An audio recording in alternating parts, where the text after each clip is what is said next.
कि पहले सवाल का जवाब निकाल लिया करूँ, तो जब मैं जवाब निकाल लेता तो मैं बाद में पीछे जाके जवाब टैली करता तो वो जवाब बिल्कुल ठीक होता। God bless you brother. मैं करता क्या, मैं अपनी मर्जी ना करता, जो मुझे टीचर फ़लसफ़ा बयान करता और कुलिया बताता मैं वही अप्लाई करता। यही ज़िंदगी का फ़लसफ़ा है मसीह में मेरे अजीज़ों। और इस कलाम को सिर्फ पाक रूह ही का आप पर खोल सकता है। आमीन। और आप उसकी ताबेदारी करें जितनी करनी आप पर वाजिब है। आमीन आमीन। आए हम बड़ी आजिज़ी और इंकिसारी के साथ खुदावंद अपने खुदा की जिंदा आवाज़ को सुने। आमीन। क्या सब खुश है? God bless you brother. आमीन। हालेलुया। हालेलुया। क्या कोई ऐसी परेशानी जिस सबब से किसी का ध्यान उधर है? No sir.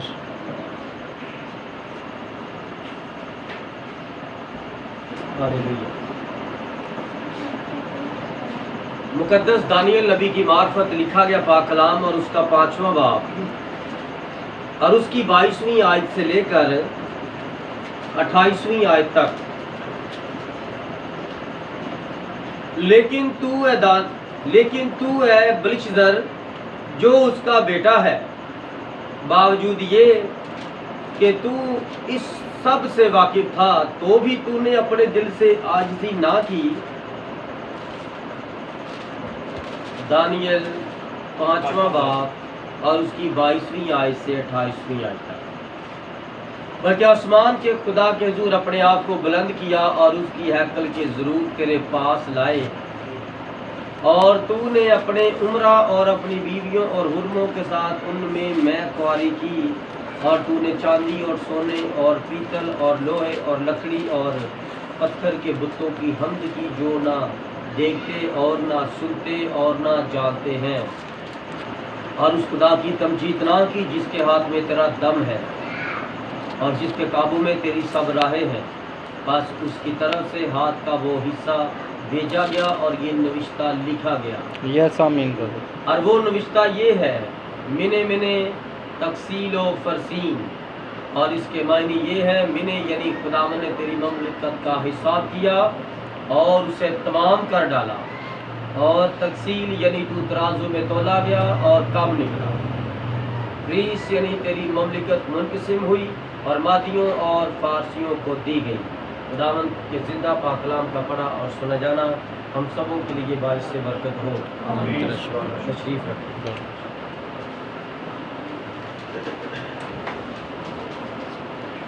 हालेलुया। हालेलुया। इस किताब मुकद्दस के लिए एक अनवान है और वो अनवान है नविश्ता दवार। वो अनवान है नविश्ता दवार।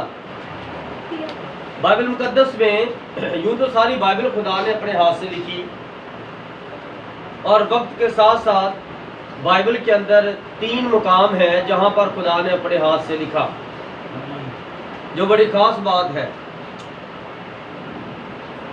पहला मुकाम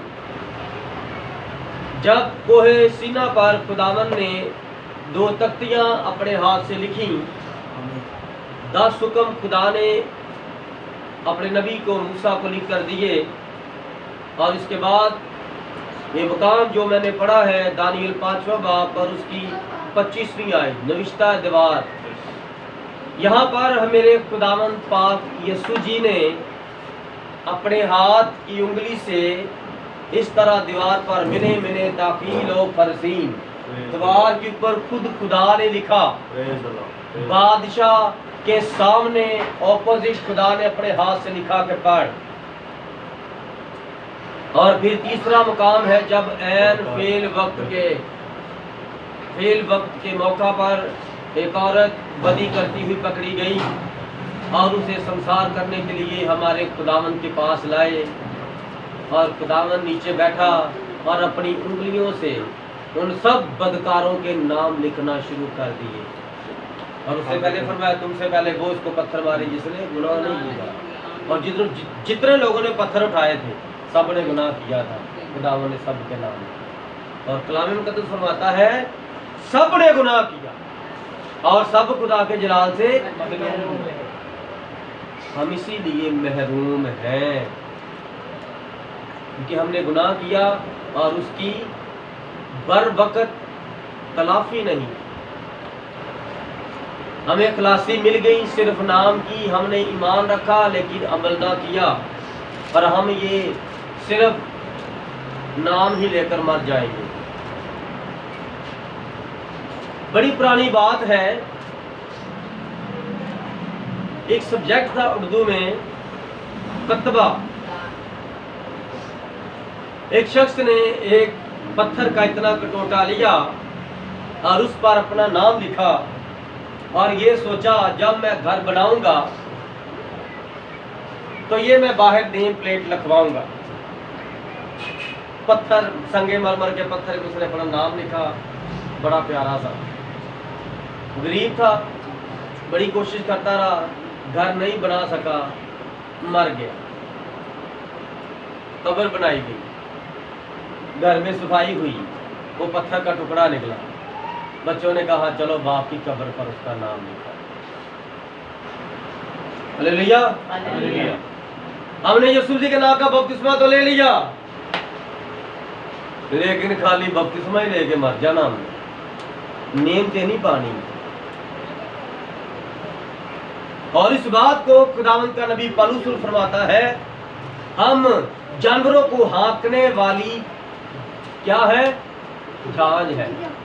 गधे के ऊपर वो जो बैठा होता है, वो चलाने वाला, उसके हाथ में क्या होती है, झांझ। वो ऐसे ऐसे करता ना तो गधा बड़ी तेज दौड़ता है, और घोड़े वाले के पास भी यही होती है, ठीक है। और यही वो जो बंदर का तमाशा करने वाले ना, उनके पास भी यही होती है, यही होती है। तो मेरी बात की समझ आई आपको? मैं आपको क्या समझा रहा हूँ? अभी आपकी उम्र क्या है, गोश्त खाने की, पाए खाने की, हड्डियों का शोरबा खाने की, पीने की। एक हड्डी होती है गुद्दे वाली, और वो ऐसी हड्डी होती है कि वो जब अच्छी पकी हो ना तो आप सारी हड्डी खा जाएंगे, हड्डी सारी खा जाएंगे। और अभी आप हड्डी क्या खानी है, आप तो गोश्त नहीं अभी चबा सकते। अभी आप दूध पर ही बड़ी बातें करते हो, दूध में से बदबू आ रही है, दूध वो कल का है, दूध मैंने नहीं पीना, दूध के अंदर थोड़ा सा मीठा डाल दो, दूध तुम मुझे अच्छा नहीं लगता। ये खुदा के खिलाफ की बात कर रहा हूँ मैं, तो दीवारें सुना रहा, मेरी बात को समझो। आमीन बोलो। राम कहता है तुम्हें दूध की हाजत नहीं है, अब वक्त और उम्र के लिहाज से तुम्हें शरा के आलम होना चाहिए, और तुम कभी दूध ही पीते हो। बस फीडर भर के दे दो, बस ऊपर लिख दो मैं मसीह हूँ। दूध पी लिया तो सबको बताते फिरे मैं मसीह हूँ, मैं मसीह हूँ। कहता ये देखो दूध पी के आया मसीह वाला, ये मेरे मुँह से भी लगा, मैं सारा दिन दूध पीता हूँ मसीह का, मैं मसीह हूँ। इसी तरह ही आप लोग भी अभी तक किसी बंदे के अंदर रूह कुदरत की कोई नेमत और ब्लेसिंग और काम मुझे नजर नहीं आया। मैं माफी चाहता हूँ जो मैं आपके साथ इस तरह का देखता हूँ। अभी कहेंगे आपके दिल में आता होगा, हम तो पादी साहब की बड़ी तारीफें कर रहे थे, भाई साहब आप हमारी बात लगा रहे। भाई मैं क्या करूँ, क्या करूँ? मैं तो आपका वेल विशर हूँ और आप मुझे अपना बैड विशर समझते हैं। अभी आपकी ये समझ नहीं चाहिए। दो तरह की समझ है, राइट और लेफ्ट, उल्टी और सीधी समझ। अभी आपकी पता नहीं मुझे कौन सी समझ में आपने रखा हो। Hallelujah, hallelujah. इसी तरह का ये आज मैसेज है। ये मैसेज, ये बात आज से कितने 100 साल पहले जब कलाम मुजस्सम नहीं हुआ था, जब खुदा रूह में ही अपने जलाल को जाहिर किया करते थे, दानियल के दौर में, और दानियल बनी इसराइल के अंदर नहीं है। दानियल कहाँ पर है? एक गैर मुल्क में। आप तो अपने साथ, अपने कुलीग के साथ खुल के बात नहीं कर सकते, और आप पढ़े हैं मसीह, ये होते हैं मसीह। मसीह के अंदर खुदा होता है, और जिनके अंदर खुदा होता है ना वो किसी बंदे से नहीं डरते। आप तो कहते हैं यार अगर मैंने बात कर दी मेरी जॉब चली गई, मैंने बात कर दी मेरी बीवी छोड़ देंगी, मैंने बात कर दी तो मेरी बच्चियां मेरे खिलाफ हो जाएंगी। आप तो बस दूसरों को बस ना रफू करने के चक्कर पे पड़े हैं। लेकिन ये जो नबी, अब दानियल की कौन सी थी कलीसिया? दानियल की कौन सी है? कहाँ दानियल की कलीसिया? दानियल कहाँ का पादरी है, कहाँ का नबी है? देख लो, वो गैर कौमों का नबी, तो गैर कौमों के अंदर जाके वो मुनादी कर रहा है, और वहां उसने मुनादी की है, और बादशाह के सर उसके कदमों में झुक गए हैं। आमीन सर। बस उसने ना यहाँ ऐसा, इसका ये मतलब, इसका उसने ऐसे फजूल बात नहीं की। उसने कहा है बादशाह तूने खुदा के खिलाफ गुनाह किया है, अब तेरी बारी है, चल। बादशाह के सामने खड़ा है, और आप लोग कहते रहते नहीं नहीं अफसर, नहीं नहीं अफसर, नहीं नहीं अफसर, मेरी जॉब, मेरी जॉब। आप खुदा को तो खुदा समझते नहीं है, आप अफसरों को खुदा समझते हैं। लेकिन दानियल को आज सुनो, आज दानियल बादशाह के सामने खड़ा है। पहले वो नबूकदनेस्सर के सामने खड़ा, फिर उसके बेटे बेलिशस्सर के सामने खड़ा हो गया। और खुदा का कलाम क्या फरमाता है? खुदा का कलाम यिर्मयाह नबी की मार्फत यूं फरमाता है, 25वां बाब और उसकी 8वीं आई। इसीलिए रब्बुल फाज यूं फरमाता है कि चूंकि तुमने मेरी बात ना सुनी, देख मैं तमाम शुमाली कबाइल को और अपने खिदमतगार, किसको? अपने खिदमतगार शाह बाबल नबूकदनेस्सर को बुला भेजूंगा। खुदावंद फरमाता है मैं उनको इस मुल्क और इसके बाशिंदों पर और इन सब कौमों पर जो आस पास रहती है चढ़ा लाऊंगा, और इनको बिल्कुल नीच तो नबूद कर दूंगा, और इनको हैरानी और सुस्कार का बाइस बनाऊंगा, और हमेशा के लिए वीरान करूंगा। जो शाह बाबल है, नबूकदनेस्सर है, वो कौन है? कलाम फरमाता है, खुदा फरमाता है, यिर्मयाह इन बनी इसराइल को कह दे कि वो जो बादशाह है वो मेरा खिदमतगार है। हुआ कलाम पूरा, लिखा वो बादशाहों का बादशाह, वो खुदाबंदों का खुदा है। ये आपके सामने उसकी तस्दीक करता हूं कि जो इराक का बादशाह था नबूकदनेस्सर, वो हमारे खुदाबंद का खिदमतगार था। और जो मिस्र का फिरौन था, वो भी तेरे और मेरे खुदावंद यीशु मसीह का एक खिदमतगार था। आमीन सर। क्योंकि और खुदा तो है कोई नहीं कि हम कहे वो तो किसी और खुदा का बंदा था, और ये खुद खुदा फरमा रहा है अपने बंदा यिर्मयाह नबी की मार्फत। किसके सामने? पहली आई 25वें बाब। और वो कलाम जो शाह यहूदा यहोयाकीम बिन यूसिया के 4थे बरस में, जो शाह बाबल नबूकदनेस्सर का पहला बरस था, यहूदा के सब लोगों की बाबत यिर्मयाह पर नाज़िल हुआ। उधर पहला साल है वो बादशाह बना है बाबल पर, और इधर यूसिया का 4था साल है। यहोयाकीम जो यूसिया का बेटा था, इन्होंने मेरे काम को जारी नहीं रखा, मेरी बातों पर अमल नहीं किया, मुझे खुदा का दर्जा नहीं दिया। अब मैं इनको यहाँ से बंदी बनाकर 70 साल की ये सीरी में रखूंगा। हालेलुया। ये सब कुछ खुदा करता है, इंसान सिर्फ खुदा करता है। आप देखें आगे, पहला बादशाह जब इस्राएल पर आता है तो उसने क्या किया? पहले बादशाह ने क्या किया? इस्राएल के अंदर आकर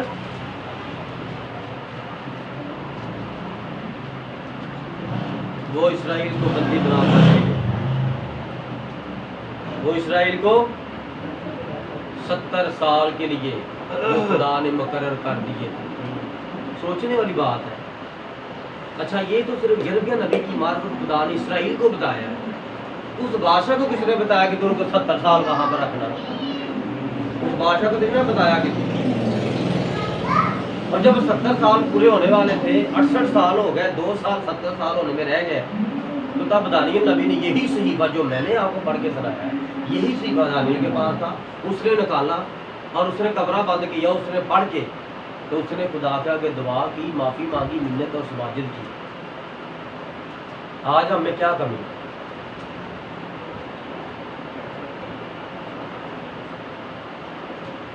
आज मेरे अजीजों, हम भी खुदा के कलाम की नबूतों पर ना ध्यान नहीं देते। हमारे सामने वो पूरी हो रही है और हम कहते हैं ओ नहीं नहीं, ये वैसे ये हंगामा होना ही होना है। हम लोगों को कोरोना के बारे में बताते हैं कि खुदा ने ब्रदर ब्रानम के वसीला से इसकी नबूवत की थी।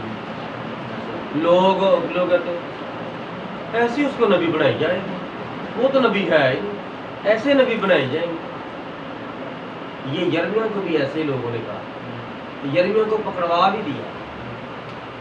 यिर्मयाह ने कहा 70 साल। एक और झूठा नबी उठा, उसने कहा नहीं नहीं, यिर्मयाह झूठ बोलता है, 2 साल के बाद 2 साल बाद तुम वापस आ जाओगे।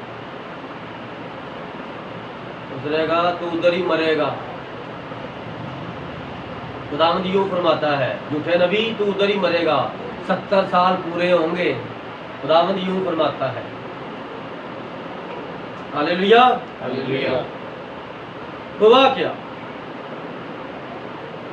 जब बनी इसराइल पर खुदा ने कहरो गजब भेजा, नबूकदनेस्सर बादशाह वहां पर गया और उसने क्या किया? उसने इसराइल के खजाने लूट लिए, इसराइल की बीवियों को ले लिया और उनकी बेटियों को ले लिया और उनकी बेहुरमती की और उनको अपनी गलौंडियाँ, गुलाम और बंदियाँ बनाकर रखा, अपनी हुर्में बनाकर रखा। और जो इसराइल के बादशाह थे, जो इसराइल के शाही खानदान में से थे, उनको क्या? उनके बारे में नबूवत है। उनके नफ्स काट कर उनको ख्वाजा सिरा बना दिया गया। क्या किया? उनके नफ्स काट कर उनको खुसरे बना दिया। और वो क्या करते थे? वो बादशाह की बेटियों और बादशाह की बीवियों के रखवाले बन गए। ये इसराइलियों पर दाव बनाता था, उन्होंने खुदा के कलाम को नहीं माना था। और आज आप बस आते हैं, इधर हाथ ही लगवा के चले जाते हैं, पूरा 6 दिन अपनी मर्जी करते हैं, 7वें दिन भी आके सिर्फ 2 घंटे भी नहीं पूरे बैठते इधर। 2 घंटे क्या, आधा घंटा ही बैठते हैं बड़ी मुश्किल से, और वो भी उसमें भी अपनी मर्जी होती है। तो क्या बनेगा आप लोग? आपने खुदा को ठट्ठों में उड़ाया, खुदा को बड़ा मजाक बनाया होगा, क्या करेंगे? खुदा तो देखो अपने हाथ से आपके सामने लिख देगा, उसने लिख दिया, ये खुदा ने अपने हाथ से लिखा हुआ कलाम आपको दिया है, और बाकी सारे इसको ना फजूल ही समझते इस किताब को। लेकिन खुदा जो लिख देता है उसी पर अमल करता है। खुदा ने लिखवा दिया, इनको बता दें 70 साल में तुम इधर रखूँगा। तो 70 साल उधर गुलामी में पूरे हो गए थे, और उस 70 साल में देखो पकड़ा किसने था? नबूकदनेस्सर बादशाह ने। और वो 2-3 साल बाद, कुछ साल बाद वो मर गया, कुछ साल बाद मर गया। 7 साल जंगल में रहा, ठीक है, वहाँ से आया, हुकूमत संभाली और मर गया। उसके बाद उसका बेटा बैठा। जब वो अपने इक़्तिदार में था, इसराइल को लूटा, और उसने क्या किया? उसने देखा इनकी खुदा की जो हैकल है, इस पर तो बड़ा सोना चढ़ा हुआ। उसने हैकल का सारा सोना, जहाँ जहाँ भी सोना लगा था, सारा उतार दिया। जितने भी सोने के, चांदी के कटोरे, बर्तन, छाछ, जो कुछ भी था कुर्बानियों का खुदा की अकल के अंदर, वो सारे सामान और बर्तन इकट्ठे करके अपने खजाने में जमा कर। जब बाप फौत हो गया, नबूकदनेस्सर बादशाह फौत हो गया, उसका बेटा बेलशस्सर बैठ गया हुकूमत करने के लिए। जब वो बैठा तो उसने क्या किया?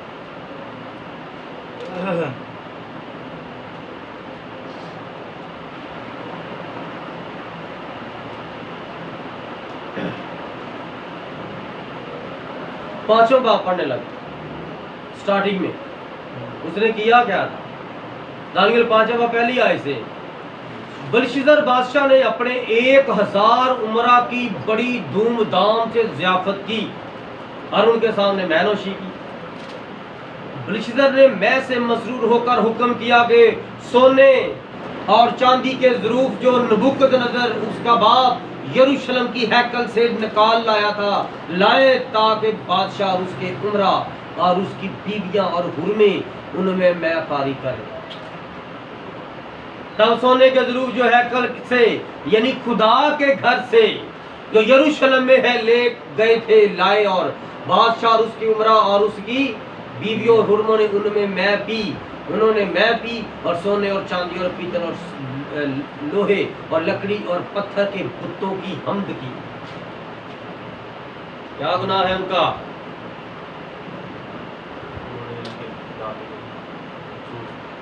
ये जो खुदा के ये बर्तन पड़े हैं ना, ये सारे ये खुदा के बर्तन है, चीजें। इनको जब कोई अपनी जगह पर अपने घरों में इस्तेमाल करता है ना, फिर खुदा कुछ नहीं। या खुदा के लिए कुछ चीज़ ले लेनी और खुदा तक वो ना पहुंचनी, और वो चीज़ पड़ी की पड़ी है, तो खुदा क्या होता है? नाराज हो। मेरी बात समझ रहे मैं क्या कह रहा हूँ? ये गुनाह किया था, ये छोटा गुनाह है। नेट पे देख रहा था कि जो शैतानी लोग हैं ना, सरेआम शैतानी लोगों ने जिस चर्च में वो उनकी कलीसिया में उल्टी स्लीव लटकाई है, और इस तरह उनका देवता जो बकरे के सर वाला है, ठीक है, और आधा बंदा और आधी औरत है, वो शैतान की तस्वीर है, बुत है, बकरे का मुंह है, सींग है, उसकी प्रस्तिश और पूजा करते हैं। और वहाँ पर जो उनकी, देखो हम आपको अक्सर कहते हैं कि पादरानियाँ जो है ना, वो शैतानी औरतें हैं। बाइबल के मुताबिक खुदा ने सिर्फ खादम मर्द चुने, और यूट्यूब पर आप चेक कर लीजिएगा, वो औरत आती है, ब्लैक कपड़े उसने पहने हैं, और इस तरह बाइबल को खोल कर, इस तरह बाइबल खोल कर इस तरह फाड़ फाड़ के सवे फेंकती जा रही है अपने एक बहुत बड़े त्यौहार में। वो पादरानी उनकी शैतान की जो काहिना थी, वो खुदा के कलाम को सरेआम फाड़ रही है, और फिर उनके दूसरे लोग वो भी कलाम को फाड़ फाड़ कर ना फेंकते जा रहे हैं। ये शैतानी लोग कर रहे हैं। और इन्होंने भी क्या किया? इन्होंने खुदा के बर्तनों को बेहुरमत किया, जिनके अंदर मैं पी जाती थी, इन्होंने उन बर्तनों के अंदर शराब डाल दी, तो खुदा खुश होगा? जो लोग मैं पीते हैं वो शराब पीना शुरू कर दें और फिर नारे मारने शुरू कर दें।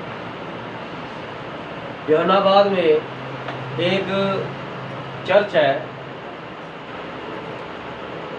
वहां पर बदरू हाजिर हो गई। उसने पूछा कौन है तू, कहाँ से आई है? उसने पादरी का नाम लिया, मैं तो उसको मिलने के लिए आई।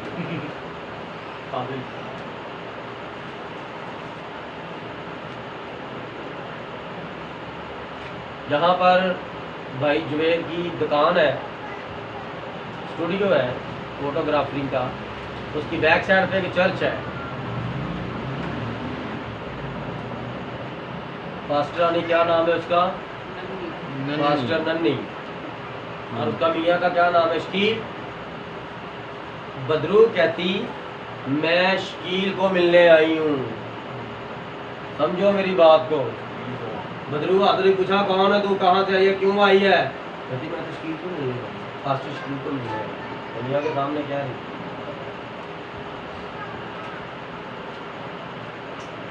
क्या करें?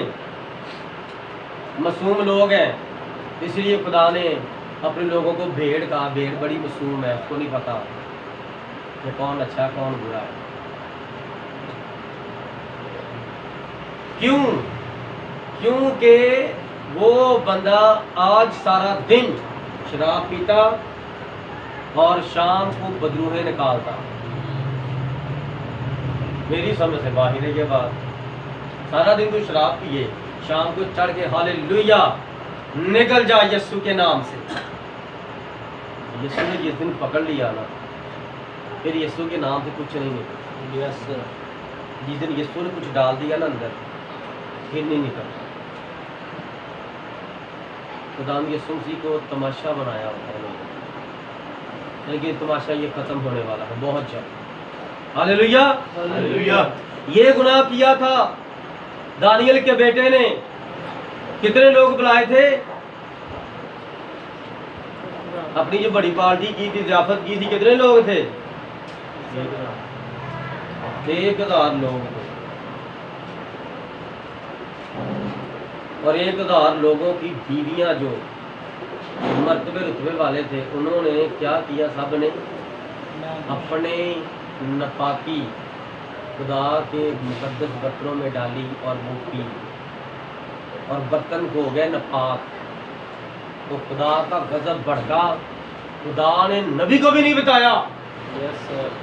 पार्टी चल रही है, बहुत बड़ा महल था, और फर्ज करो ये महल है, और ये महल के साथ ही बहुत बड़ा उनका बाग था जहां पर ये रेंज हुआ था 1000 लोग, और जो उसके सामने दीवार थी, बहुत बड़ी दीवार थी। ये बादशाह का तख्त लगा है और वो सामने दीवार है जो साफ नजर आ रही है। और जब उसने ये खुदा के खिलाफ गुनाह कर दिया तो फिर क्या हुआ? एकदम से खुदा ने अपने हाथ से मिने मिने ताकी और फरसीन, खुदा ने ये गैर जुबान में लिख दिया। और उस गैर जुबान को ना उनका कोई जादूगर समझ सका, ना उनका फालगीर समझ सका, ना उनकी गैर जुबान बोलने वाले जादूगर समझ सके, कोई भी नहीं समझ सका। सिर्फ एक ही समझ सका, आमीन सर। जिसको खुदा ने वहां पर सरफराज किया। आमीन आमीन। और वो खुदा का नबी था। आमीन सर। क्या नाम है उसका? Daniel sir. डैनियल। आमीन सर आमीन। दानियल को खुदा ने वहां पर गैर जुबान का तर्जमा ता किया। 9 नेमतों में से एक नेमत है कि दानियल क्या करता था? गैर जुबानों का तर्जुमा करता था। हालेलुया। देख लो उसके पास ये नेमत नजर आ रही है। उसने पीछे भी गैर जुबानों के तर्जुमे किए। ख्वाब आया बादशाह को, बादशाह ने कहा मेरा ख्वाब भी बता। तो ख्वाब बता देगा तो मैं समझ जाऊंगा तुझे तबीर का भी पता है। तो जादूगर कहते थे नहीं तू ख्वाब बता और तबीर हम बताएंगे। तो बादशाह ने कहा मुझे पागल समझा, मेरा खाते हो, मुझसे उल्टे सवाल करते हो। जब मैं तुम्हें सवाल बताता हूँ, तुम्हें जवाब का पता है, तो जवाब से पहले तुम्हें सवाल का भी पता होना चाहिए। मतलब आप कत्ल कर दो, ये सारे झूठे हैं, ये मुझे लूट रहे हैं, बैठे बस खा खा के इतने इतने पेट मोटे कर लिए इन्होंने। कोई बिशप नहीं चलेगा, कोई पादरी नहीं चलेगा, सिर्फ नबी ही काम करेगा। आमीन आमीन। क्योंकि सैनरियों में नबी नहीं पैदा होते। Yes sir. God bless you. सैनरियों में सिर्फ पादरी बन बन के निकलते हैं, तंजीमी पादरी। बस मेथोडिस्ट का पादरी, बैप्टिस्ट का पादरी, मेरा पादरी, उसका पादरी, उसका पादरी, हर पादरी का अपना फलसफा है जो वो सीखेगा। लेकिन जो बाइबल के अंदर 5 किस्म के हैं, नबी, रसूल, मुबश्शिर, चरवाहा, उस्ताद, उसके अंदर खुदा खुद काम करता है। जब खुदा किसी को खिदमत देता है, और जब बादशाह की नजर पड़ गई दीवार के ऊपर, तो कलाम फरमाता है कि बादशाह की ये रीढ़ की हड्डी लड़खड़ा गई, उसकी जान निकल गई पैरों की, ये घुटनों के अंदर, टखनों के अंदर एकदम से लर्जा गया जिस्म और जान निकल गई। उसको समझ नहीं आ रही ये लिखा क्या है, लेकिन वो डर गया कि ये जिसने इतना बड़ा लिख दिया है और मुझे से पढ़ा जा रहा है और मुझे समझ भी नहीं आ रही, मैं डर भी रहा हूँ, ये कैसी जुबान में लिखा गया है। थी भी गैर जुबान और थी भी नामालूम, लेकिन फिर भी बादशाह उसको देखकर एकदम से डर गया, और लिखा है उससे फिर सीधा खड़ा ना हुआ गया, उसकी कमर के मोरे हिल गए, टूट गए, खड़ा नहीं हुआ जा। और जब सत्ता तारी हो गया तो जो उसके पास थे उमरा वो पास आए थे, बादशाह फरमाया, बादशाह साहब क्या हुआ? वो देखो, ये क्या है? सब लोगों के हाथों में खुदा के मुकद्दस बर्तन है, और जिसने खुदा के मुकद्दस बर्तनों को नापाक किया था उनकी जान में जान ना रही।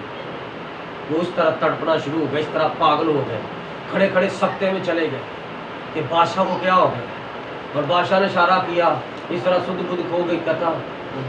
वो देखो, तो सब ने द्वार की तरफ देखा, एक दूसरे की तरफ देखा, सब डर गए।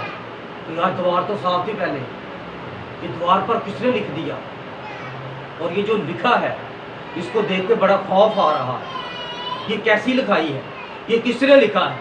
ये खुद खुदा ने अपने हाथ से लिखा है। और जब खुदा अदालत करता है उसकी अदालत रास्त है। इंडिया के अंदर आपको पता, अदालत में इस तरह वो एक औरत खड़ी है, व्हाइट कलर का सूट पहन के, उसके आंखों पर पट्टी बंधी हुई है। ये भी आज भेद की बात बता दूं, क्योंकि नबी ही भेद की बातें बताते हैं। ये शरारत का है सारी बातें। हालेलुया। वो बनी इस्राएल कौम का निशान था। हालेलुया। और जब बनी इस्राएल कौम ने यहाँ पर इक़्तिदार हासिल किया, उन्होंने ये निशान रखा, और करते करते करते करते जब उनके हाथ में इक़्तिदार आया तो आज तक उनकी अदालतों में ये तकड़ी और ये औरत का निशान है। औरत किसको पेश करती है?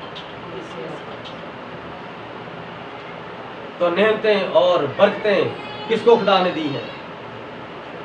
कलीसिया। अदालत कौन कर रही है आज? खुदावंद पाक रूह किसके अंदर काम कर रहे हैं? कलीसिया में, अपनी दुल्हन में। तो आपको अब याद आया होगा, इंडिया के ड्रामों में, फिल्मों में दिखाते हैं ना, वो वाइट कलर का सूट पहन कर खड़ी है। हालेलुया। और उसकी आंखों पर ब्लैक पट्टी बंधी हो, उसके हाथ में तकड़ी है कि उसके आंखों पर पट्टी बांध दी जाए, वो सिर्फ सुने और फैसला कर दे, सुने और फैसला कर दे, किसी की तरफदारी ना कहे, किसी को भी ना देखे, ना अच्छे को ना बुरे को देखे, दोनों उसके पास आए और वो सुनकर फैसला कर दे। बस, क्या बात की समझ आ रही? आपने कोई भी फैसला करना है, आंखें बंद करें, दुआ शुरू कर दें। आंखें बंद करें, दुआ शुरू कर दें। ये कलीसिया के लिए खुदा की तरफ से हुक्म है। बस तुम दुआ करो, खुदा से बात करो, खुदा से जवाब तलब करो, खुदा अपना जलाल जाहिर कर। हालेलुया, हालेलुया, आमीन, आमीन, हालेलुया, हालेलुया।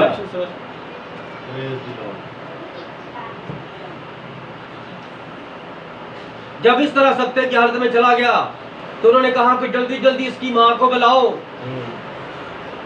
उसकी माँ ने उससे कहा कि तेरे बाप से भी एक बार इस तरह का मसला हुआ, तो उसे एक ख्वाब आया था, तो वो भी बेचैन परेशान हो गया था तेरी तरह। तो उसने यहूदियों का ना एक बंदा था दानियल, उसके अंदर ना उनके खुदाओं की रूह काम करती है। यस सर, आमीन। और उसको बुलाकर तेरे बाप ने फैसला करवाया था, जो उसने बताया था लाखों के मजमे में वही हुआ था, और तू भी उसे ही बुला। उन्होंने कहा जाओ उसे बुलाओ। और उसको बुलाने से पहले बादशाह ने फरमान जारी किया। फरमान क्या जारी किया था? वो फरमान भी पढ़ ले 13वीं आयत से। तब दानियल बादशाह के हुजूर हाजिर किया गया। बादशाह ने दानियल से पूछा, क्या तू वही दानियल है जिसकी बाबत मैंने सुना है कि मेरे बाप के ख्वाब को तूने तबीर किया था, उसको रोया में बयान किया था? क्या तू वही है या कोई और दानियल आ गया है मेरे पास? उसने कहा, बादशाह सलामत जीता रहे, मैं वो ही हूँ, मैं वो ही हूँ। उसके अंदर खुदा बात कर रहा है। आमीन। मैं वही दानियल हूँ जो यहूदा के असीरों में से है, जिनको बादशाह मेरा बाप यहूदा से लाया। मैंने तेरी बाबत सुना है कि इलाहों की रूह तुझ में है, और नूर और दानिश और कामिल हिकमत तुझ में है। आमीन। हकीम और नजूमी मेरे हजूर हाजिर किए गए ताकि सुनविश्ता को पढ़े और इसका मतलब उससे बयान करें, लेकिन वो इसका मतलब बयान नहीं कर सके। और मैंने तेरी बाबत सुना है कि तू तबीब और हल्ले मुश्किलात पर कादिर है। आमीन आमीन। बस अगर तू उस नविश्ता को पढ़े और उसका मतलब मुझसे बयान करे तो अर्गवानी खिल्लत पाएगा और तेरी गर्दन में जरी टोक पहनाया जाएगा और ममलिकत में तीसरे दर्जे का हाकिम होगा तू। आमीन। God bless you sir. Hallelujah. Hallelujah. बादशाह ने कहा अगर तू ये कर दे तो तीसरे दर्जे का बादशाह तू होगा। तेरे गले में बादशाह वाला सोने का तौक पहनाया जाएगा और तुझे बादशाह वाला अभी खिलत लिबास पहनाया जाएगा तुझे। कोई तुझे उंगली नहीं करेगा ये गुलाम है, ये दानियल इस्राएली है, गुलाम है। सब तुझे सिजदा करेंगे। क्यों सिजदा करेंगे? क्योंकि तेरे अंदर खुदावंद पाकरू रहता है। आमीन। और जिसके अंदर खुदावंद पाकरू रहता है उस शख्स के आगे सिजदा किया जाता है। आमीन। हालेलुया। ऐसे नहीं नबी की तस्वीर दाइश पर लगाकर लोग सारी जमात सिजदा करती है। आमीन। समझ के समझ को समझे, समझ के जो ना समझ में समझे। तेरी समझ में नहीं आई तो मेरी समझ में तू ना समझ है। ये तस्वीर की हकीकत और सदाकत हर बंदे की समझ में नहीं आ सकती है। Yes sir. God bless you sir. आमीन। नबी एक मैसेज में कहता है कि वही यीशु मसीह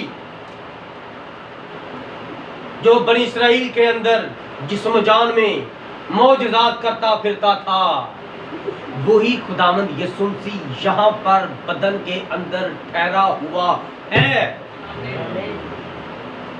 तो वो कौन है? नबी ब्रदर बैनम हजारों लाखों के मजमे में कह रहे हैं वही खुदावंद यीशु मसीह जो बनी इस्राएल के अंदर मीटिंगों में लेता, इबादतें करता और वहां लोगों के अंदर दरमियान मौजदात करता, नबूवतें कर करके बताता, वही खुदावंद यीशु मसीह आज इस जगह पर, इस मज़बा पर जिस्म और जान में वही खुदावंद यीशु मसीह इंसान बनकर खड़ा है। और वो इसी सूरत में था, यही था इंसान बनकर खुदावंद यीशु मसीह आया। हालेलुया। हालेलुया। अब इसका जवाब आपके सामने मैंने कलाम में से रखा। वो नबी को क्या कह रहा है? कहता मैंने सुना तेरे अंदर इलाहों की रूह है। आमीन सर। इलाहोमीन आलोहीम। आलोहीम खुदाओं को कहा गया है।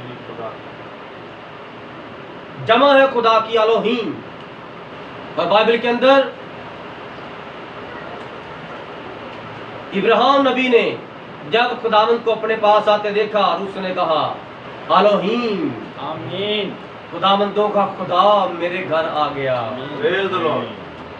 हालेलुया। Praise the Lord. तेरा शुक्र।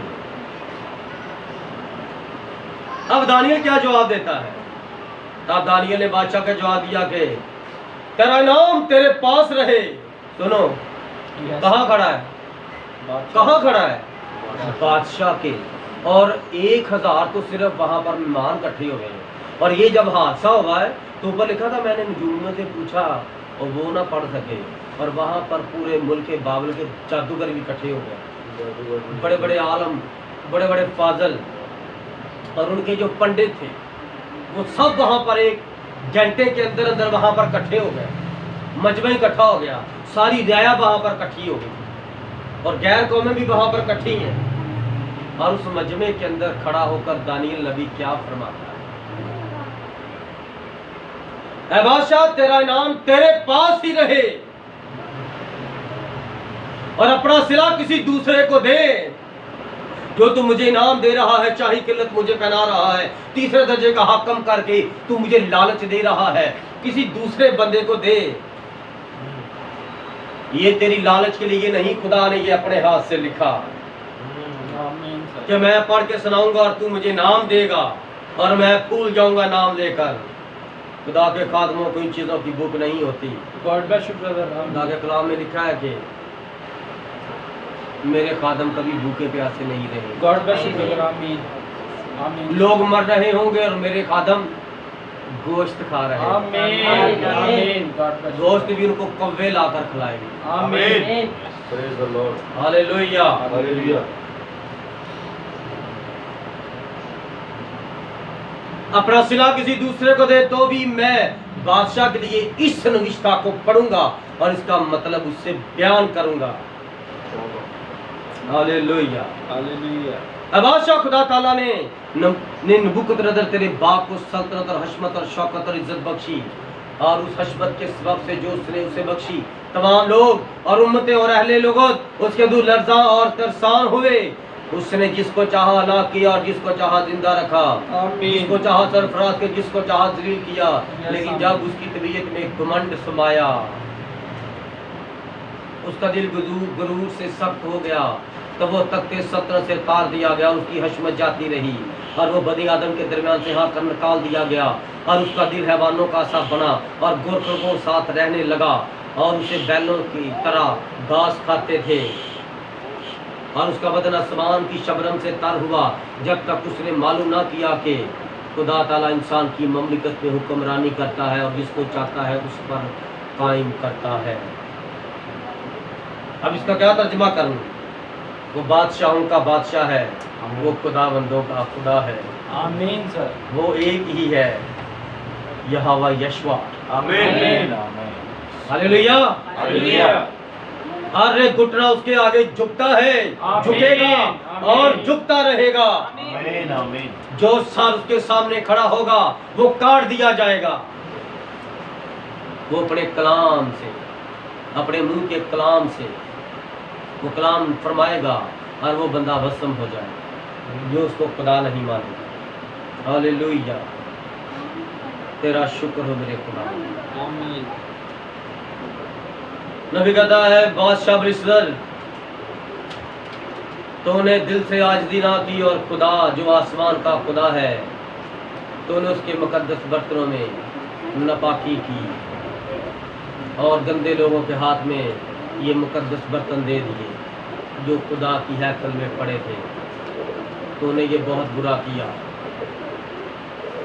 और अब खुदा ने तेरी सल्तनत तुझसे छीन ली है। खुदा ने अपने हाथ से लिखा है मिने मिने तकसील व फरसीन। ये तर्जमा करके कौन बता रहा था? ये दानियल बता रहा था। कहता बादशाह वो नविश्ता ये है मिने मिने तकसील व फरसीन, और इसके मायने ये है मिने यानी खुदा ने तेरी ममलिकत का हिसाब किया और उसे तमाम कर डाला। तकसील यानी तू तराजू में तोला गया और कम निकला। फरीस यानी तेरी ममलिकत मुनकसम हुई और मादियों और फारसियों को दी गई। एक ही आयत के अंदर, एक ही लाइन के अंदर खुदा ने एक सल्तनत खत्म की, दो सल्तनों के अंदर वो डिवाइड कर दी। और खुदा का तराजू ना कम ना ज्यादा तोलता है, बराबर और बराबर और बराबर ही तोलता है। आमीन। हालेलुया। हालेलुया। खुदा ने अपना जलाल जाहिर किया। और क्या हुआ? जब हम पढ़ते हैं छठा बाब लिखा है 30वीं आयत। 30वीं आयत। हाँ, दानियल 5वां बाब 30वीं आयत। उसी रात को बलिशदर कसदियों का बादशाह कत्ल हुआ। किस रात को? आज रात उसने ये नविश्ता सुन ली है कि खुदा का जो गज़ब मुझ पर भड़का है और मेरी हुकूमत मुझसे जाती रही, और दारा मादी ने 62 बरस की उम्र में उसकी सल्तनत हासिल की। किसी दूसरी मुल्क का खुदा बादशाह उसको खुदा इसके ऊपर राज चढ़ा लाया और रात को उसको खुदा ने उससे कत्ल करवा दिया और उसकी जगह पर इसको बादशाह बना। खुदा इस तरह के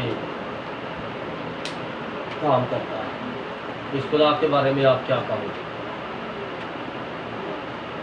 बोलो, इस खुदा के बारे में आप क्या कहोगे?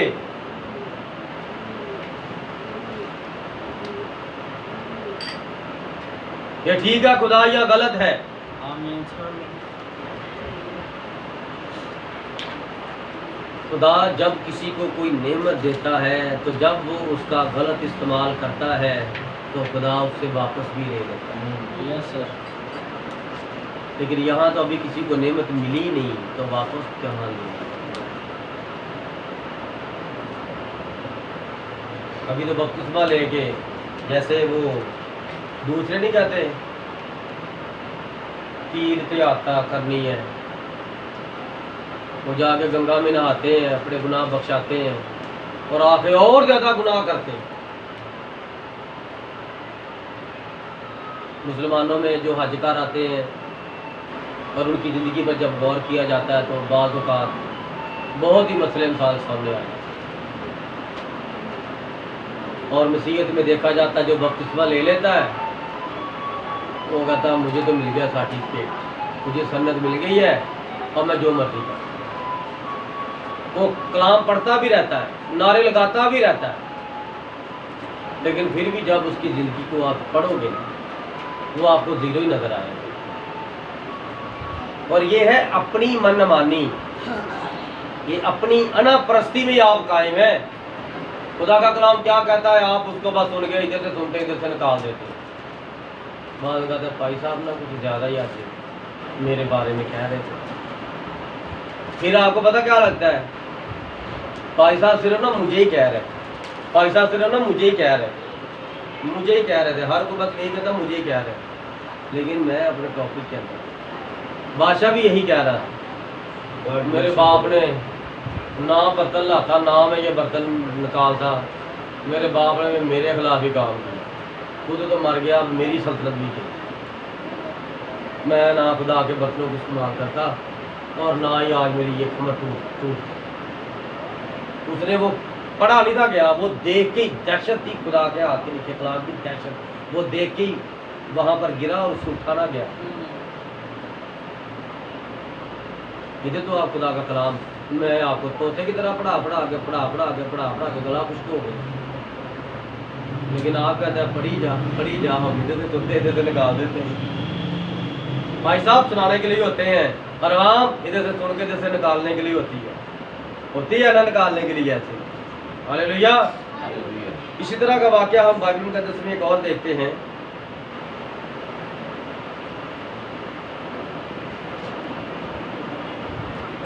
हालेलुया।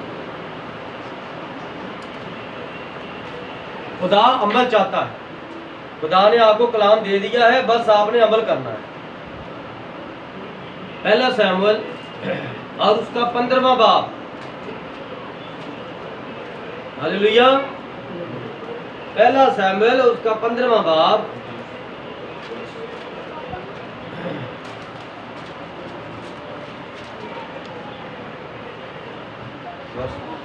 और उसकी 22वीं आयत से शुरू करने लगा हूं।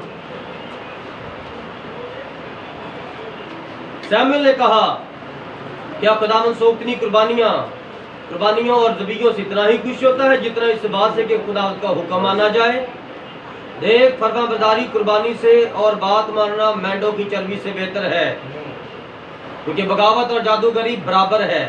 याद रखना इस बात को, बगावत और जादूगरी। अगर आपने कलाम के साथ बगावत की है, अगर आप पादरी के साथ बगावत करते हैं और आप जादूगरी कर रहे हैं, और अगर आप जादूगरी कर रहे हैं तो ये दोनों ही बराबर है और ये खुदा के खिलाफ है। और सरकशी ऐसी ही है। सरकशी क्या है? आप अपने मान से फिर जाए, जैसी मूर्तों और बुतों की प्रस्तिश। सरकशी कैसी है? आप सच जान लें, सच को मान लें और सच से फिर जाए।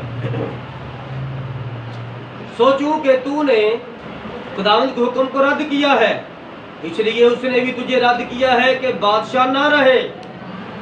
शाऊल ने सैमुएल से कहा, मैंने गुनाह किया कि मैंने खुदावंद के फरमान को और तेरी बातों को टाल दिया है, क्योंकि मैं लोगों से डरा और उनकी बात सुनी। सो अब मैं तेरी मिन्नत करता हूँ कि मेरा गुनाह बख्श दे और मेरे साथ लौट चल, ताकि मैं खुदावंद को सिजदा करूँ। सैमुएल ने शाऊल से कहा, मैं तेरे साथ नहीं लौटूंगा, क्योंकि तूने खुदावंद के कलाम को रद्द किया है और खुदावंद तुझे रद्द किया कि इस्राएल का बादशाह ना रहे। और जैसे सैमुएल जाने को मुड़ा, शाऊल ने उसके जुब्बा का दामन पकड़ लिया और वो चाक हो गया। चाक यानी कि फट गया, दो हिस्से हो गया। तब सैमुएल ने उसे कहा, खुदावंद ने इस्राएल की बादशाही तुझसे आज ही चाक करके छीन ली और तेरे एक पड़ोसी को जो तुझसे बेहतर है दे दी है। और जो इसराइल की कुव्वत है, और वो ना झूठ बोलता है और ना पछताता है, क्योंकि वो इंसान नहीं है कि पछताए। हालेलुया। खुदा पछताता नहीं है। खुदा ने पहले क्या किया? इसराइल का पहला बादशाह किसको बनाया? शमूएल। शमूएल इसराइल का बादशाह था, रूहानी, और उसको इसराइल कबूल नहीं करता, ठीक है। और बड़ी देर वो हुकूमत करता रहा, और उन्होंने कहा जिस तरह दूसरों के बादशाह है ना, हाथों में सोने के कड़े डाले हैं और इस तरह लहदा ही लिबास है, और बादशाह ने इस तरह ताज पहना है, और वो तलवार निकाल के हमारे आगे आगे चले, हम उसकी रियाया बने। बादशाह सलामत नबी को कहते हमारा भी ऐसा है बादशाह। नबी ने कहा आपका बादशाह खुदा खुद है और मैं उसका वजीर हूँ, जो वो मुझे कहता मैं आपको बता देता हूँ। ये ठीक नहीं कहते? नहीं, बादशाह होना चाहिए। खुदा ने फरमाया कि इसराइल के अंदर ना सबसे ऊंचा शख्स है, ठीक है, और उसका नाम है साउल, उसको चुन लो इसराइल की बादशाही के लिए। खुदा ने उसको बादशाह बनाया, और बादशाह बनाने के बाद उसने क्या किया? उसको पहले काम जब खुदा ने बख्शा कि तूने क्या करना है, अमालिकियों के साथ जंग करनी है, और उनके इंसानों, हैवानों, चरिंदों, परिंदों, दरिंदों, हालेलुया, रहमत करना, उन सबको काट के रख देना तलवार से। और इसने क्या किया?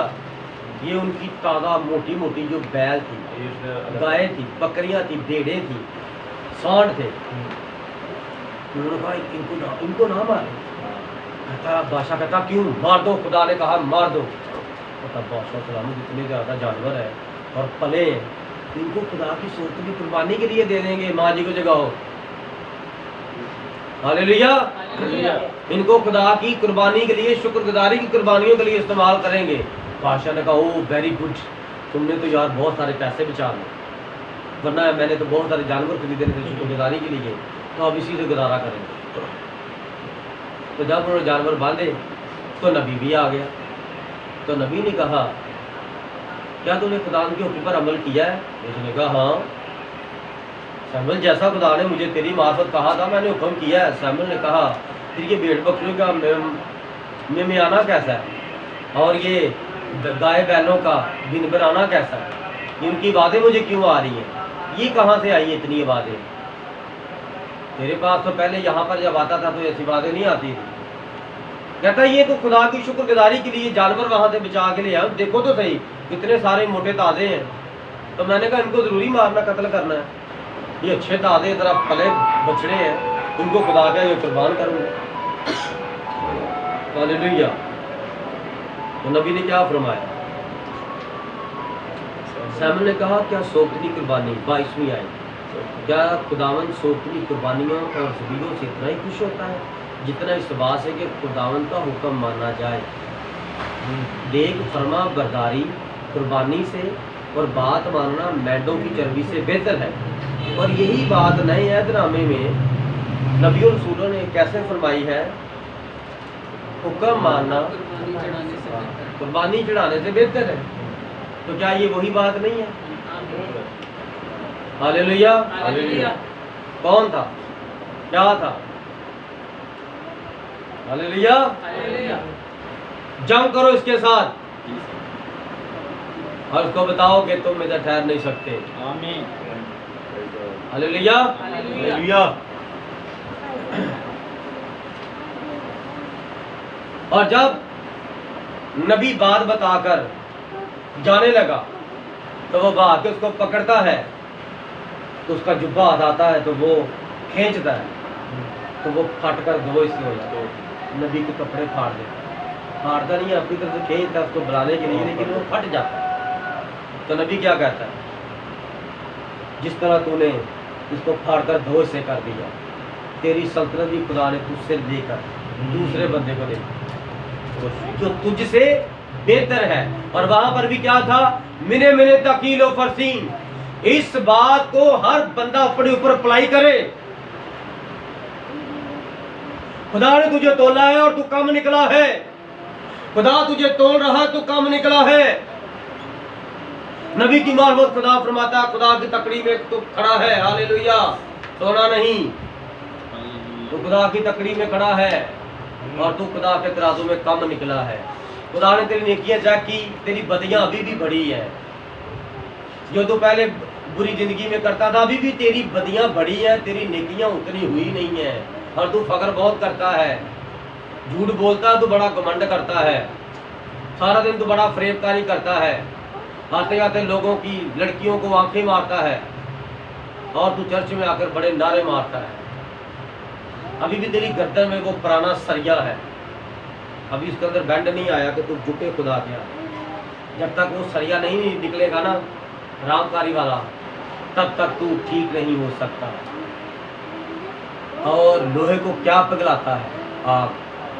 जब तक आप पर पाखरू की आग नहीं आएगी, इस तरह के सरिये जो आपके अंदर फिट हुए हैं वो नहीं पिघल सकते, क्योंकि खुदा कभी भी माफ नहीं करता।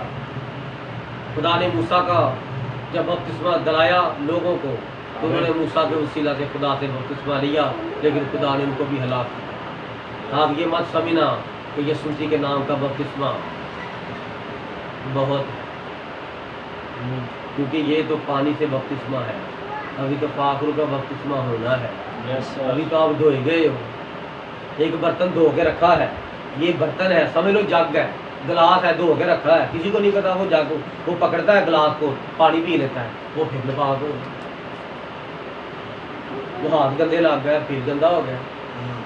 आपकी कंडीशन अभी इस तरह की है, आप सिर्फ यीशु मसीह के नाम से धुले हो, उसके कलाम के पानी से ना धुले हो, अभी रूह कुद्दस आपके अंदर नहीं उतरा। जब उतरेगा ना, फिर आप ये डंडियां मारते हो ना, कि झूठ फरेब बोलते हो ना, करते हो, सबसे पहली निशानी कि आप सच बोलना शुरू कर, चाहे आपका हजारों का नुकसान हो, चाहे आपकी बीवी छोड़ के चली जाए तो चली जाए, चली जाएगी तो वापस भी आ जाएगी। बीवी कहाँ जाएगी? माँ के घर जाएगी तो वापस आ जाएगी। लेकिन आप सच बोले, चाहे बीवी है और चाहे अदालत है, चाहे बादशाह है, चाहे फकीर है, चाहे बच्चा है, चाहे अजीज है, सबके सामने आप सच बोले। सच बोलेंगे तो पता चलेगा खुदा का रूह इसके अंदर काम करता है। और अगर झूठ बोलेंगे तो सारे कहेंगे मैं जानता हूँ। कल क्या हुआ? दरवाजा नॉक हुआ, मैं कहा ठहरे मैं आ रहा हूँ, मैंने दरवाजा खोला, तो मैंने कहा जी पास्टर था। उसने आगे से कहा, पता नहीं कौन सा पास्टर, कहा कि मैं यूहन्ना से आया हूँ विजिट कर। उसने अपना नाम लिया, तो मैं पास्टर ये दरवाज़ा खोले, मैं मनादी के लिए आया हूँ, विजिट कर रहा हूँ, यूहन्ना से आया हूँ। मैंने जाके कहा जी जनाब पास्टर तारीख, मैंने सिर्फ इतना ही कहा और वो वहीं से वापस चला वहीं से वापस चला गया। मैंने कहा अगर अंदर आता तो बैठाता और मैं कहता मेरे भाई जो तू यूहन्ना से इधर आकर घर घर जाके फिर रहा है, क्या ये जंगल बियाबान है? क्या यहाँ कोई पादरी नहीं है? तुझे किसने भेजा? कलाम में लिखा घर घर मत फिरो। तुम क्यों घर घर फिर रहे हो? तुझे कौन से पाखरू ने भेजा है कि जा मक्खल कुली में जा, वहाँ पर कलाम सुना, वहाँ पर बंदे नहीं है? मैं कहा यहाँ पर तो सारा चर्च पहले ही हो गया, मेरा डाल दो, वो अंदर ही नहीं आया, आता तो मैं उससे बात करता। तो आज क्या है?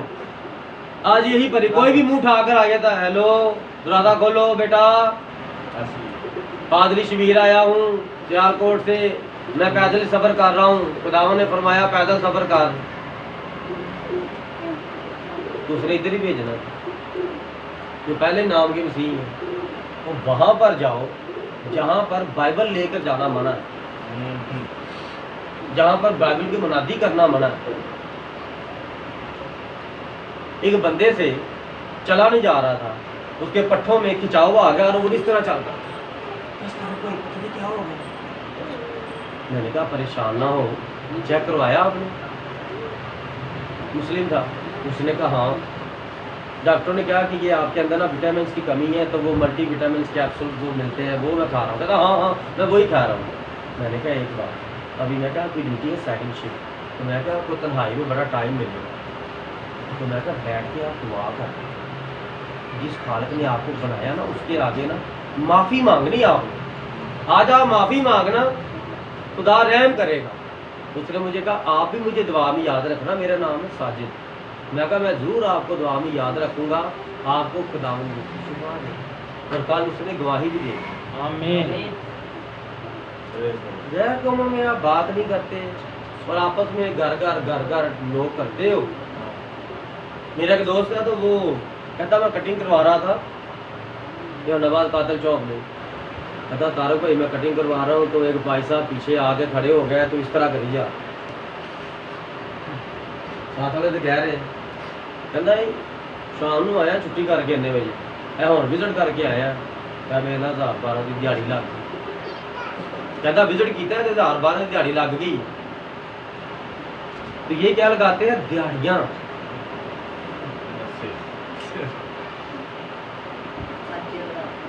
तो जिन्होंने दिहाड़ियाँ लगानी है ना तो दिहाड़ीदार की कभी पूरी नहीं पड़ती। God bless you sir. दिहाड़ीदार की कभी पूरी नहीं पड़ती, क्योंकि वो दिहाड़ी ठीक नहीं करता, वो टाइम से आता नहीं है, टाइम पे जाता नहीं है, आता भी लेट है जाता भी जल्दी है, नुकसान भी काम का कर जाता है। तो दिहाड़ीदार जो होते हैं उनकी पूरी नहीं पड़ती। God bless you sir. और जिनको काम दिया जाता है उनको फिर वक्त पर खुदा पैसा भी देता है और वो खुश रहते हैं। कलाम में लिखा है शेर के बच्चे तो भूखे प्यासे रह सकते हैं, आमीन आमीन, लेकिन खुदा के बच्चे नहीं भूखे प्यासे। आमीन सर। God bless you. क्योंकि ये मेरी जिंदगी में अब पल पल हो रहा है, खुदा अपने जलाल को जाहिर कर रहा है। आपको बरकत दे। Hallelujah, hallelujah, praise the Lord. खुदावंद आपके साथ है। आज मैं बहुत ज़्यादा परेशान था। मैं अक्सर आपको कहता हूँ कि मैं तो उसकी गवाही हूँ, तो अगर मैं शुरू करूँ अपनी गवाहियाँ तो फिर बहुत टाइम लग जाएगा। 120 रुपये थे जेब टोटल। मैं आप सबसे माफ़ी चाहता हूँ। ये सिर्फ यीशु की गवाही देगा।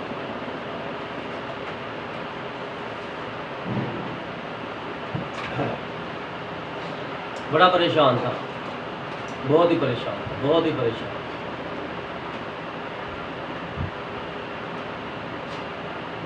एक बंदे से पैसे लेने थे, वो फ़ोन काट रहा।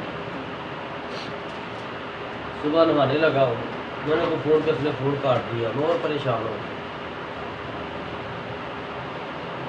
नहाने के लिए कपड़े जाके रखे हैं वॉशरूम में, फिर दिल में एक बार ज़रा फ़ोन किया। मैंने फिर फ़ोन किया, उसने उठा लिया।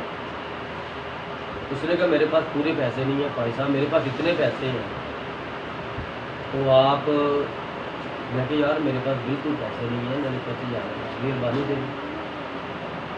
उसने कहा मैं सर इतने के पैसे हुए हैं तो मैं इतने के दे दें। मैं कहा तू आ नीचे गली में, तो मैं यार अभी तेरे पास। मैंने उससे पैसे लिए, नाश्ता लेके आया, नाश्ता किया और आपके सामने दिया। हालेलुया। कभी इनके दर, कभी उनके दर, कभी दर्द। मैं कहाँ कहाँ से गुजर गया। हालेलुया।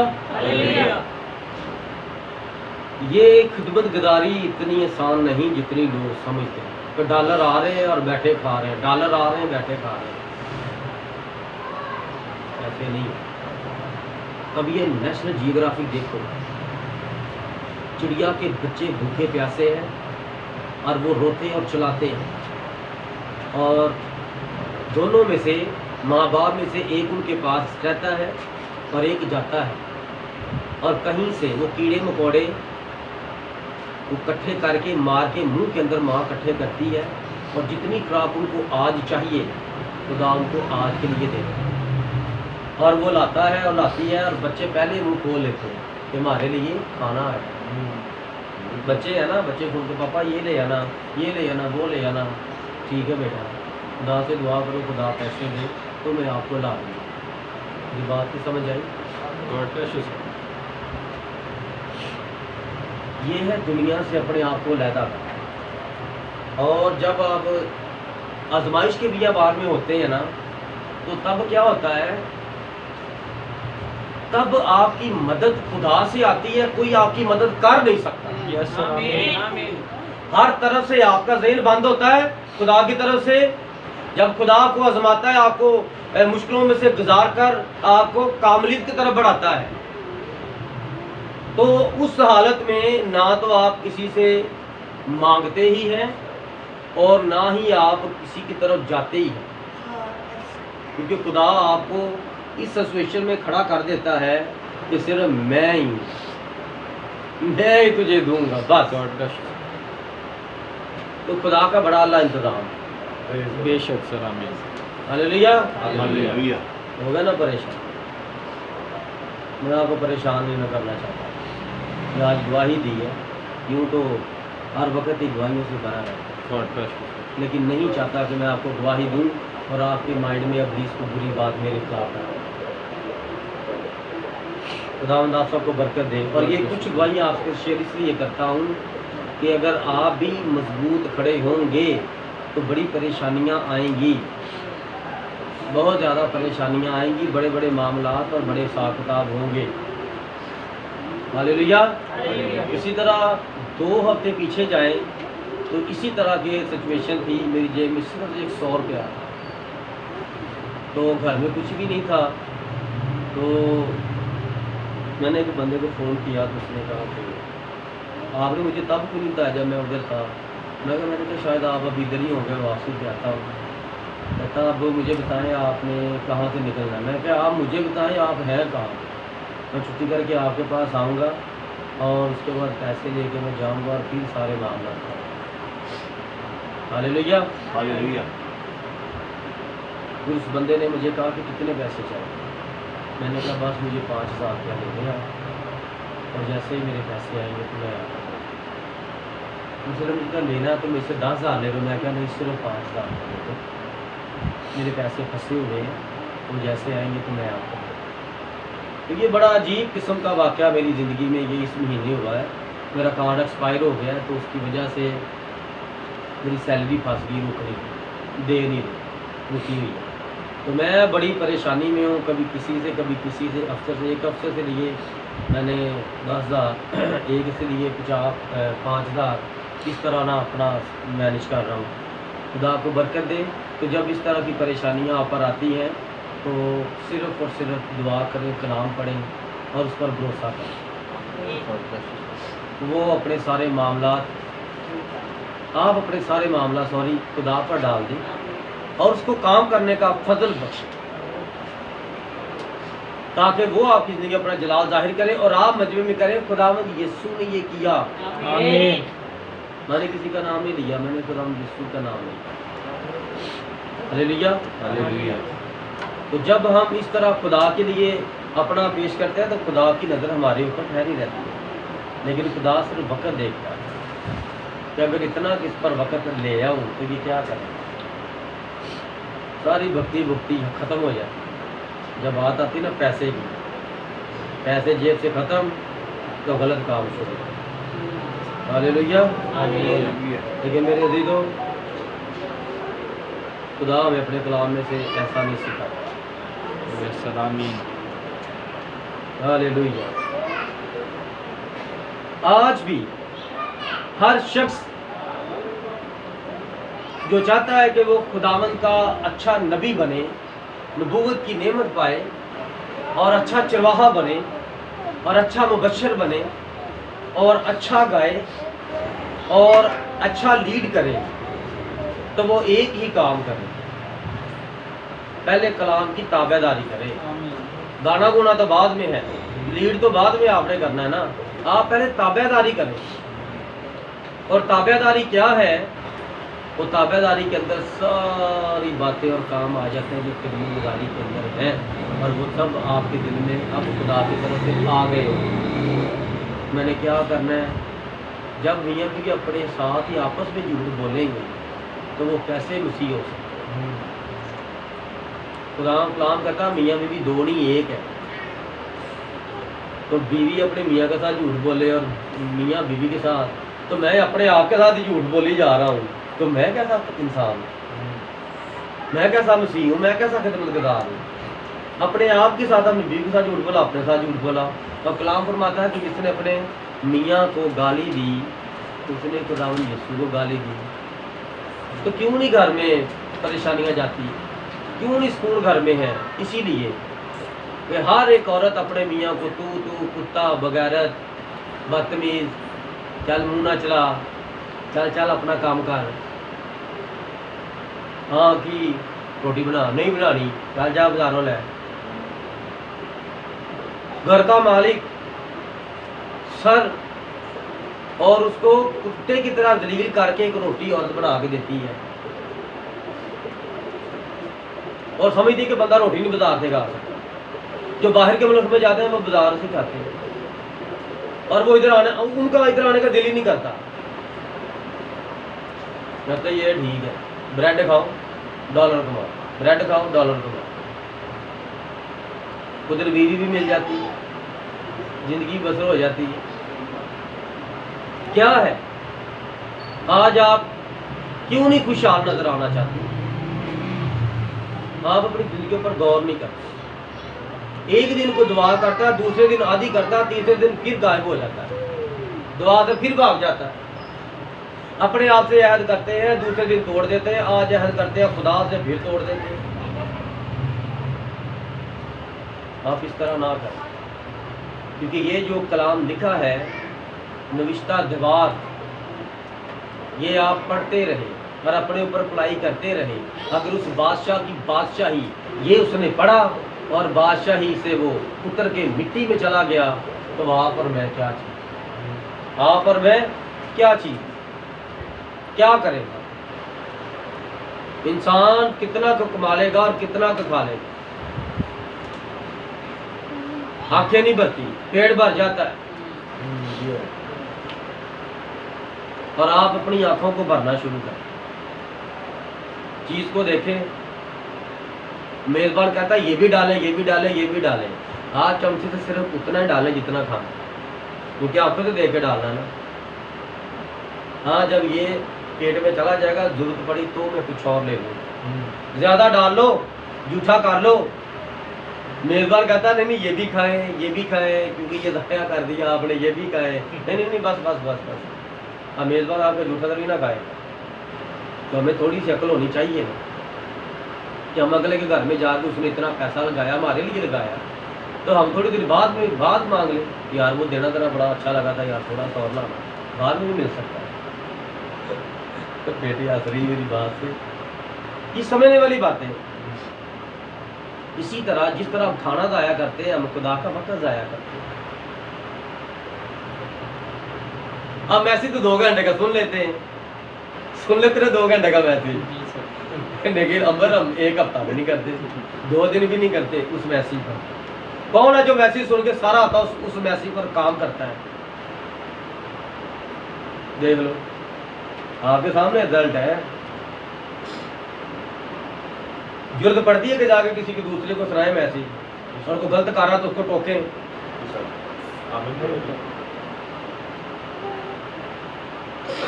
खुदा को बरकत दे। ये नहीं है सुनो, खाओ, हजम करो और बस,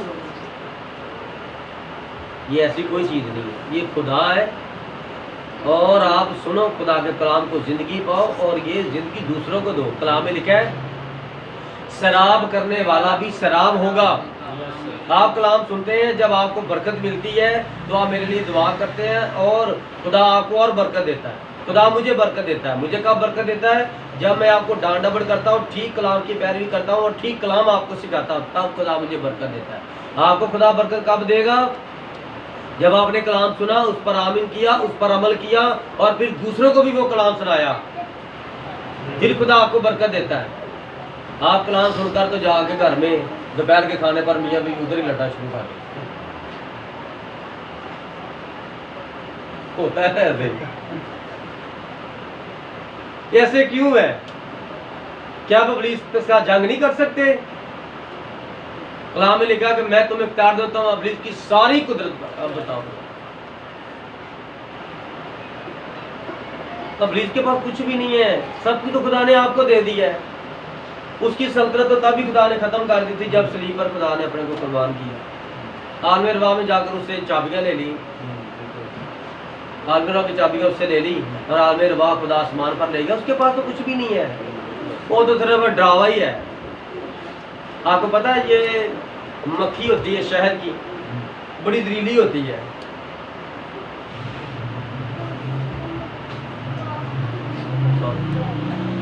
और बेस्ट जिसे हम पूंड कहते हैं, इनके अंदर बड़ा डंग होता है और टीके से भी ज्यादा खतरनाक डंग की धार होती है। ये बैठते सार ही ना, जिसको मारना ना बैठते सार उसके अंदर डंग चला जाता उसके अंदर। और जब डंग के अंदर से वो जहर छोड़ते हैं, खुदा ने कैसी कुदरत बनाई, सुई बनाई और सुई बनाई और जानवरों को, परिंदों को देखो कि वो इससे भी बारीक है और उसके अंदर से भी सुराख है। उसके अंदर से जब वो डंग मारता है आपके जिस्म के अंदर चला जाता है। जैसे मच्छर है, मच्छर उससे भी छोटा है, बारीक है।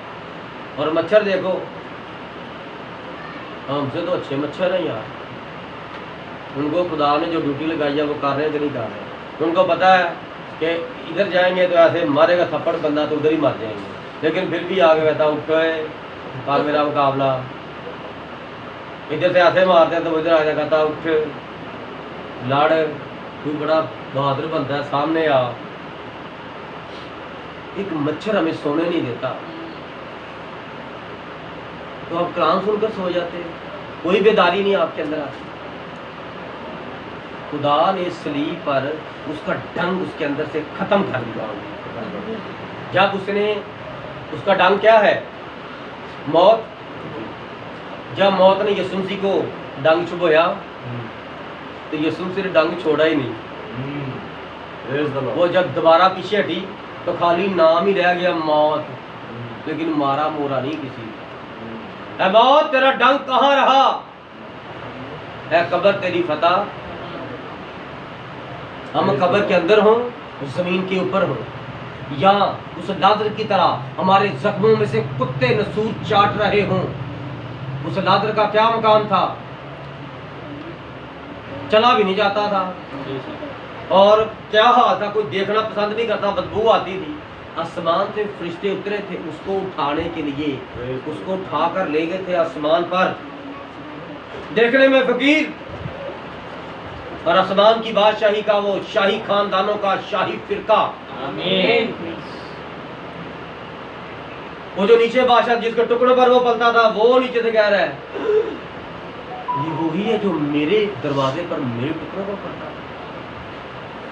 आप इसको क्या पानी में डुबोकर एक उंगली और कतरा मेरे मुंह में डाल दे और मेरी प्यास बुझ जाएगी इसके हाथ से। ये क्या शख्स अजीम है जो मेरी सल्तनत में मेरे टुकड़ों पर पलता था और आज इसको दुनिया में, सॉरी, बादशाह आसमान की बाजू में आला मुकाम मिला। तो आप लोगों ने यहाँ पर अपना मुकाम ना ढूंढो, आपका मुकाम ऊपर है। और जो अपना मुकाम यहाँ पर ढूंढना चाहता है ना, कि मैं चाहता हूँ इस तरह की ऐशो-इशरत की ज़िंदगी हो, नौकर चाकर हो, बंगले हो, गाड़ियाँ हो, और इस तरह मेरे साथ प्राडो हो, इस तरह मेरे साथ बंदे हो, गन्ने लेके चलते हो, और इस तरह का प्रोटोकॉल हो, और करनी क्या है? खुदा की खिदमत करनी, खुदा की खिदमत है। और मैं इस तरह चलता हूँ और मेरे पीछे गार्ड चल रहे हो, तो भी यार तू तो फिर खुदा के खिलाफ खड़े हो गए। ऐसे कहीं पर भी नहीं है, कलाम का ऐसा कोई तरीका नहीं। इसलिए शैतान से डरने की जरूरत नहीं है। वो सिर्फ आपको डराता है, ओह मैं तुम्हें खा जाऊंगा। खा नहीं सकता। क्यों नहीं खा सकता? क्योंकि उसके पास सिर्फ डरावा ही है, वो सिर्फ डरा ही सकता है। आप उससे मत डरें। मैं पता क्या करता हूँ, अभी दुआ शुरू की है, तो दुआ के बाद मैं बैठा हूँ स्टडी करने, तो साथ ही साथ पुलिस ने हमला किया, सोना शुरू हो गया। मैंने मोबाइल पकड़ लिया, मोबाइल देखना शुरू हो गया हूँ, एक्टिव हो गया, दिल में आ रहा है एक्टिव हो गया है, चल बाइबल पढ़ना शुरू कर। बाइबल आमीन करके रख दी है, टांग दी है। मोबाइल देख रहा हूँ, मोबाइल देख के अब सोना था। मैंने कहा जो रहता सबक वो किसने पढ़ा। अंदर से मुझे आवाज आ रही है, चल हो गया ना एक्टिव, चल बाइबल पढ़। हमारे ब्रदर शमौन, बड़ी देर पहले की बात है, योनाबाद में मीटिंग कराई थी, तो वहाँ उन्होंने एक मैसेज दिया था, अबलीस आपके टेस्ट करता, आप अबलीस की टेस्ट करते। Yes sir. हालेलुया। ये बातें खाली सुन के ना भूल ना जाया करो, उनको अपने अंदर बैठा लिया करो, फिट कर लिया करो, फिट कर ली ये बात। अब जाके इस लेवल तक पहुंचा हूं, यहां तक खुदा का फजल हुआ है कि वो अगर पकड़ता है ना, तो थोड़ी देर बाद उसकी पकड़ से छोड़ के उसका फजल मांग के तो फिर उसका काम करना चाहिए। आमीन। God bless you sir, God bless you. ये सर्दी बड़ी है, ठंड बड़ी है, गर्मी बड़ी है, और दुआ भी करनी है, कलाम भी पढ़ना है, स्टडी भी करनी है। बस यही खुदा का काम है। God bless you sir. Hallelujah. Hallelujah. आमीन। आमीन। खुदा को बरकत दे गॉड ब्लेस यू इस कलाम के वसीला से, और आप इस नुरिश्ता द्वार को अपनी जिंदगी का हिस्सा बनाएं और खुद अपनी करेक्शन किया करें। आमीन। ये नहीं कि जब आपकी बीवियां किसी काम से आपको कहें तो गुस्सा ना किया करें।